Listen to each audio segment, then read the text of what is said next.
कांग्रेस नेता राहुल गांधी ने पिछले साल भारत जोड़ो यात्रा के दौरान एक टी शर्ट पहनी थी।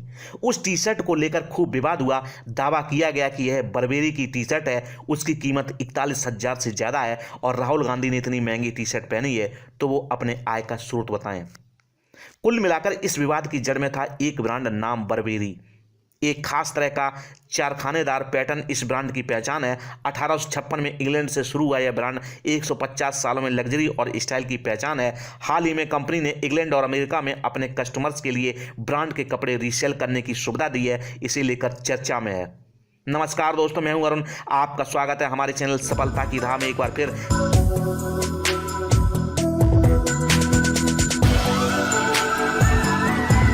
सफलता की राह में हम लाते हैं ऐसी स्टोरी जिसे सुनकर होगी आपकी सफलता की राह और आसान।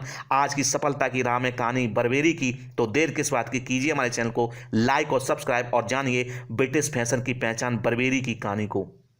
दोस्तों, साल 1837 में इंग्लैंड के सरे में बर्बेरी को शुरू करने के वाले थॉमस का जन्म हुआ। इनके पिता किसान थे और इसके साथ एक दुकान में सेल्समैन का जॉब करते थे।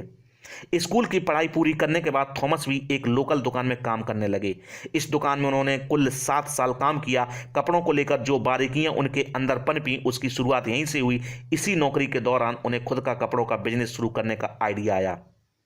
1856 में थॉमस ने हैम्पशायर के बेसिंग स्टॉक में पहला स्टोर खोला। उस समय उनकी उम्र 21 साल थी। थॉमस ने उसका नाम रखा टी बर्बेरी एंड सन्स।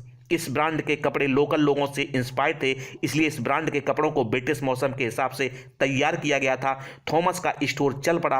1891 में उन्होंने लंदन में एक और स्टोर खोला। बर्बेरी का ट्रेंच कोट सिर्फ एक फैशन के सफर में आने वाला पहनावा नहीं था, बल्कि 19वीं सदी के फैशन का झंडाबदार बना। यह 100 सालों से भी ज़्यादा समय से लोगों को पसंदीदा बना हुआ है। इसे बनने की कहानी भी दिलचस्प है। 1880 के दशक में थॉमस बर्बेरी ने सबसे पहले एक लंबा वाटर प्रूफ कोट डिजाइन किया। इसे बनाने में थॉमस ने एक नया फैब्रिक इवेंट कर दिया जिसका नाम है गैबरडीन। गैबरडीन फैब्रिक की खोज से पहले रेनकोट रबर वाले हैवी फैब्रिक से बने होते थे। इससे बारिश में भीगने से तो लोग बच जाते, लेकिन इसमें खूब गर्मी होती थी। देखने में भी यह आकर्षक नहीं होता था। इसकी तुलना में जो रेनकोट थॉमस ने बनाया था वह हल्का, आरामदायक और देखने में भी ज़्यादा सुंदर था। थॉमस ने जिस कपड़े से नया रेनकोट बनाया था वह इतना हिट हुआ कि इंग्लैंड के अमीर से अमीर लोग इसे खरीदने के लिए आने लगे। इसी में एक थे नॉर्वे के एक्सप्लोरर जूली जोस्ट और Nobel peace prize winner doctor Fridtjof Nansen. ये पहले इंसान थे जो 1893 में बर्बेरी के बनाए रेनकोट को लेकर नॉर्थ और साउथ पोल पर गए।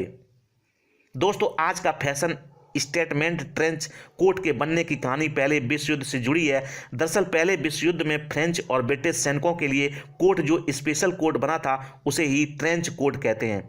इसका नाम ट्रेंच भी पहले विश्व युद्ध के समय दो देशों की सीमाओं पर गड्ढे यानी ट्रेंच खोदकर सैनिकों के लड़ने के तरीकों पर रखा गया।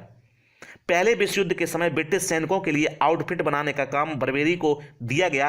बर्बेरी ने अपने रेनकोट में सैनिकों के लिए और भी फीचर्स ऐड कर दिया। इसमें बंदूक और मैप रखने की जगह बना दी। चेस्ट के पास कोट में एक्स्ट्रा फ्लैप जोड़ दिया। यह ज़्यादा ठंड में गर्माहट बनाए रखने के लिए था। इस तरह पहली बार ट्रेंच कोट जैसी कोई चीज़ लोगों के सामने आई। विश्व युद्ध से जुड़े होने की वजह से लोगों ने इस कोट को नेशनल प्राइड से भी जोड़ दिया। अमीर और इन्फ्लुएंशियल लोगों तक इसकी पहुंच होने की वजह से सोशल सिंबल भी बन गया। दूसरे विश्व युद्ध में भी यह ब्रिटिश सैनिकों के ड्रेस में शामिल रहा। युद्ध जब खत्म हुआ तो सैनिक इसे अपनी रोजमर्रा की जिंदगी में भी पहनने लगे। तब इसकी डिमांड इतनी बढ़ गई कि 1934 तक कंपनी लंदन में ही एक दिन में घर तक डिलीवरी का ऑफर देने लगी। दोस्तों, हर ब्रांड की अपनी एक खास पहचान होती है। बर्बेरी ने अपनी पहचान बनाई चेक पैटर्न को। कुछ खास रंगों और खास माप में बने ये चेक इस ब्रांड की आज पहचान है।